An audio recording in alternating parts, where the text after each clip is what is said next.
All right, everyone, welcome back into another props video. Going to be touching on the top prop bets here for this Thursday night showdown between the Tampa Bay Buccaneers and the Atlanta Falcons. Let's go ahead and get into it.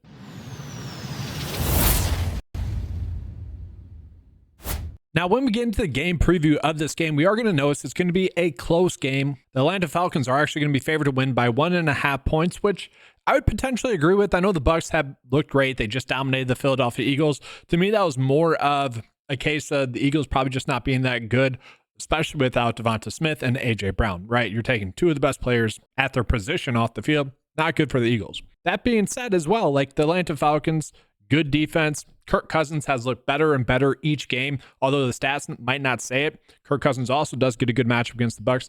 I could see why that's currently being favored. I could also see this potentially flipping by the time the game starts. Like it is a toss-up on paper. Now, we do need to look at the injury report here because there is some interesting stuff to note. Bijan Robinson, currently questionable. I fully expect him to play. Some people are speculating that the reason why Tyler Algier got some more work is because Robinson was injured. Maybe.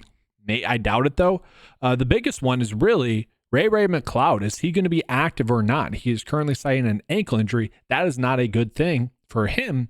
I think that could actually lead to a lot more production for Darnell Mooney and potentially even Drake London as well, because they get pretty thin after Ray McCloud. Like, we'll take a peek at the snaps here. We'll start with the receivers, actually. And yeah, it'd probably just be Hodge that would get the work after Ray McCloud, but McCloud has been playing basically all the snaps as well. They went to really strong 11 personnel. If you look at why Kyle Pitts is struggling in quotations, because Kyle Pitts probably just not that good of a player. I've been mentioning this for years now. It's not really a hot take at this point, but they've definitely went to more of 11 personnel, 10 personnel in some situations as well, where we're just seeing a lot of 3 receiver sets. So this could actually lead to actually Kyle Pitts being productive again if McCloud is out. It's definitely interesting to see what they'll do there. Maybe they have Tyler Algier in the backfield and they split up Bijan Robinson. We could see a mixture of all of that actually, but I do think we're going to see a little bit more manufactured touches to Darnell Mooney if Ray McCloud is out, because that is how Ray McCloud has been used. Lots of receiver screens. Drake London might get a couple of those as well. McCloud's look good. There's a lot of targets, a lot of production that could be available if he's out. I did mention Kyle Pitts probably would be in for more work if Ray McCloud is out, playing about 70% of the snaps. Not that productive. He's someone that needs to be game script in there. And then I do want to call it the snaps for the Falcons at the running back position. Bijan Robinson only played 64% of the snaps. Tyler Algier ended up playing 38%. And we got to look at kind of 2 reasons as to why. One, Tyler Algier did have a good game. It was a little bit of riding the hot hand, but you also have to look at why he had a good game as well. With them running 11 personnel, when Algier was in the game, Algier did not really face a stacked box. I actually think he's has the least amount of carries facing 8 men in the box. And so obviously that's going to lead to a lot of production. Now, Tyler Algier did not mess it up. He ran very hard, was able to get some extra yards on those plays where he was able to gain momentum. Had a good game. We're not taking anything away from Tyler Algier. And that's a part of the element as well. If you can get a good look from that out of your RB2, yeah, he's going to play more. If the defense is not going to pay attention to him, why give Robinson work when the offense is flowing a little bit better, even though Robinson is clearly the better back? And that's the thing that people are probably maybe trying to sell to you guys. Robinson looked great last week as well. Let's just be clear. There's a lot of plays that Robinson made that Algier would not make, and basically most of the NFL running backs would not make. Robinson is still elite. Let's not get carried away with that narrative. I've seen people try to. Let's not. Robinson's look great still. It was a tough matchup last week. He gets a good matchup this week. We're probably going to be banking on Robinson to play better. It is a short week, though, and if he does have a hamstring injury, that is slightly worrisome. We could see those snaps be limited. We could be looking at about a 60-40 split as well in this game, or 65-35 split again in this game. And so with that, guys, let's go ahead and jump into the prop bets that we are currently getting for this game. I'm recording this on Tuesday afternoon. There's not as many sportsbook lines going into the data as I would typically like. At the same time, I do think we can gain an edge by doing the video a little bit earlier. Thus, lines will probably change, but hopefully we gain some edges by doing it a little bit earlier. Now let's just talk about Bijan Robinson, because again, I think that we're going to see the lines maybe not be as high on him as they maybe should be. Robinson is someone that I do expect to have a good game, assuming he's good to go, assuming he's healthy. And so we see right now we're getting 4 prop bets for him on PrizePicks. That's going to be about the same for Underdog as it sits right now. He has about a 52.5% chance to get under 0.5 touchdowns. I probably would agree with that assessment. Receiving yards is at 25.5 on PrizePicks, 24.5 on Underdog. I think I will be betting that over on Underdog. Rush yards is a little bit lower on Underdog as well. Fantasy score at 16. Again, that's probably right, especially given the likelihood of him scoring a touchdown. But we look at kind of the stats for Bijan Robinson. I want to call it these DST stats that we have. So the defense that he's going against, the defense that he's going against, the Bucs have given up about 87.75 yards on average to opposing running backs. And then also receptions wise, 42.5. And so I know we have to worry about Algier potentially getting a lot more work. That is a concern. But at the same time, there's a good chance that Robinson will be productive in this game like he has been throughout the whole season. Like we look at last week, he didn't rush that much, only 7 attempts there, but was productive in the passing game. If we look at kind of what he's been able to do in the passing game thus far, 21 against Kansas City, 46 against the Saints, Philly 25, Pittsburgh 43. So like he's been averaging the over. I would lean probably more towards him being productive in the passing game, but honestly, I'd probably be more comfortable just doing rush plus receiving yards. So it'll be interesting to see where that line comes out to be for him in this game, because again, decent matchup for opposing running backs. Now, guys, what I find funny about PrizePicks is that they will not give us lines on Darnell Mooney basically up until lineup lock. And I want to point that out because Mooney has been someone that I've been saying basically since week 1 that he's the receiver number 1 there. And now I might want to take that take back slightly. He might be the 1B. Okay, it probably is Drake London 1A. But Mooney has looked great, and we have seen that chemistry with Kirk Cousins really develop and grow, or at least I have watched every game, each and every game. And they seem to hit on a deep ball each and every game as well. Now, that being said, we are getting some good bets with Drake London as well. I think these two should be a 1-for-1 swap. That's why I want the lines on Darnell Mooney. Yes, we'd be valuing Mooney a little bit less, but again, if Ray McLeod is out, we're looking at Mooney to have a good game. So I like to be able to compare the lines that we're getting for Drake London to Mooney and vice versa. Now, that being said, Drake London not leaving the field. He's going to get targeted a decent amount. I wish this game total was a little bit higher scoring. I think if it wasn't a Thursday night football game, it would be. But still looking at it, I don't mind the over 8.5 targets for Drake London. We see the fantasy score. I don't think I want to bet on the fantasy score just as an FYI because, well, then we're kind of banking on him scoring a touchdown. You look at the 2 games in which he has gotten the over. He scored a touchdown in those 2 games. Makes sense. Week 1 against Pittsburgh, guys, I think we can just like take that piece of paper, crumple it up, and throw it away because one, Kirk Cousins did not look that good in that game. They just did not look like themselves at comparison to how they look now. But also, Steelers are a good defense there as well. So it's kind of 2-tiered there. So I would say 2 out of 3 games he's gotten that over. That being said, I probably am in favor of betting his over 62.5 receiving yards. I think that's a good line for us to bet. Again, if Ray McLeod is out, or if Robinson's even banged up, that just puts a little bit more emphasis on getting Drake London the football. Now, when we look at what we're getting here right now, not that pretty. Not that pretty. So I think we actually probably would be favoring the over for Drake London a little bit more so on Underdog as well. Then let's just take a peek at the rest of the team here. What kind of prop bets are we getting? Kirk Cousins, again, I think he's looked a lot better than people are really giving him credit for. He's looked better each game, I would say, as well. He's fitting the ball into some tight windows, and he's faced some difficult defenses as well. Like, I think he could have a good game. And again, guys, we are seeing like passing yards for Kirk Cousins. PrizePicks may be a little bit too high here, but again, Underdog, I think would be okay betting that over there. And then Kyle Pitts, guys, I'm not going to touch Kyle Pitts for over 7.5 for his fantasy score. Again, I don't think he's all that good, or at least as good as the hype that he had gotten throughout his career, really. So I don't know, I just don't want to bet on him. I probably would be favoring the under here, but again, if Ray McLeod is out, we probably will see him get a little bit more attention. But with that, guys, let's see if we're getting any good bets on Underdog for the Falcons. So looking at Underdog, again, Bijan Robinson for over 24.5 receiving yards. I think that's a good one. That's a solid one. That 1 yard difference could end up really being the difference between him cashing or not, like he already had one time this year where he got 25 receiving yards. I actually don't mind the Kirk Cousins over pass attempts as well at 32.5. Again, I kind of think this is a game in which you can attack the Bucs via the passing game. Could argue this is probably their best matchup of the season thus far. He only got this over once. That was last week, so a little bit of a concern there. But I don't mind those two. And then again, going to be running out probably the Drake London over 61.5 receiving yards here on underdog, even though that is more of a 50-50. Now, I will say the rush in receiving yards, will he get a rush? Probably not, but if it's there, might as well use it. Might as well use that to our advantage. And then for what it's worth, guys, Kirk Cousins, his passing yards is off by 26 or off by 3 compared to underdog, but we're going to see the average sportsbook line actually has it at 20 or 225.5 or so. Could round up to 26. So I kind of want to take a peek and see if we're getting any better sportsbook bets that we can make. And now we're not going to be gaining like any massive edges on these books just yet, I would imagine, for this single game in terms of where they're clearly not valuing them properly. We're not going to get that. But in terms of projection versus the lines that we're getting a decent amount. So like John Robinson for over 24.5 receiving yards. HardRockBet, that's about a 50-50 or so how they're valuing it. And so that's a good over bet. Got that on Fliff as well. Minus 125. Don't exactly like that payout as much there, but still there. FanDuel, you can get it. Drake London for over 61.5 receiving yards. So we are getting some edges that we can attack with. Interesting. They are giving the line for Drake London to get under 5.5 receptions pretty aggressively.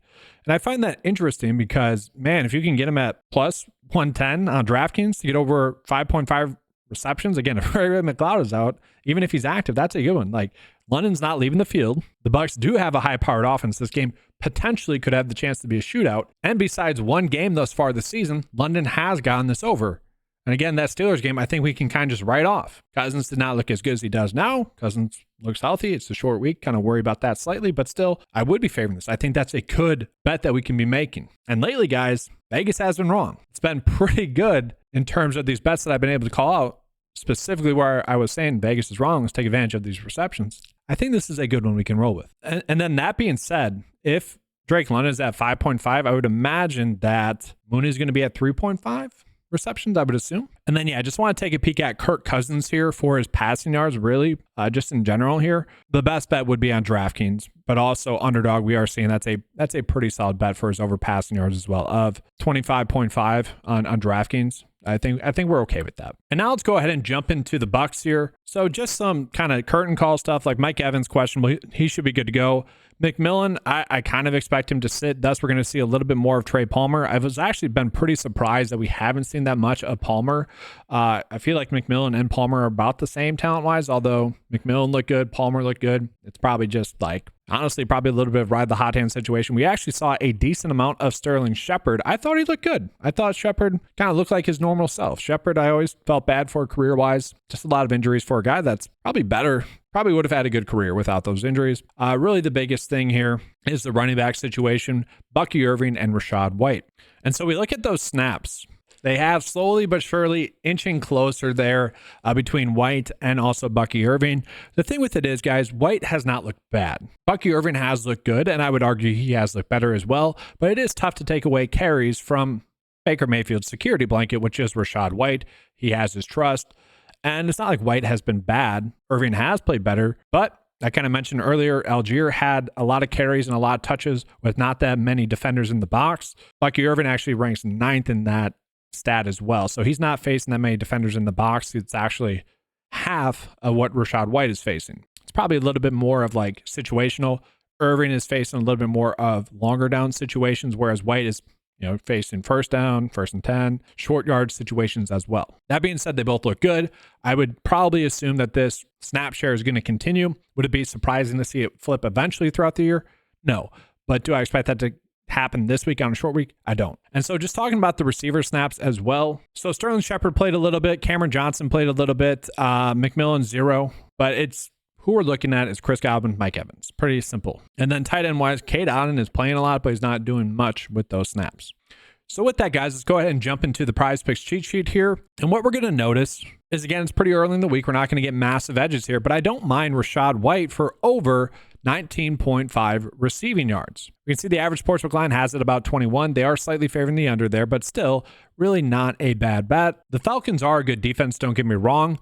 But White, I just don't really see the passing game going away. And if we can get that slight advantage on PrizePicks. I think we're fine taking it, especially where we're not getting that many good bets as it sits right now. Now, what we did see was that the top prop bet was Chris Godwin for under his fantasy score and potentially under his receptions as well.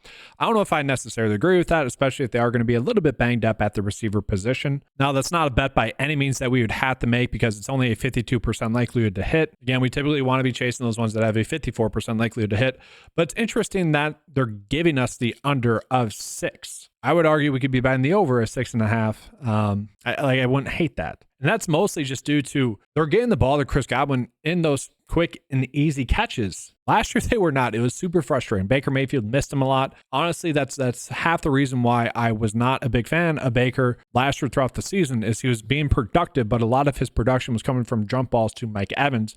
Now he's looking great. It's amazing what confidence can do. He looks so much better this year. Like he could always see where the play was at.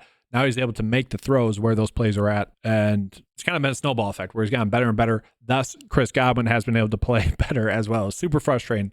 His inability to get Chris Godwin the football last year, especially in certain situations. So I love the fact that he has been getting him the football. And let's look at some of those DST stats. I'm curious.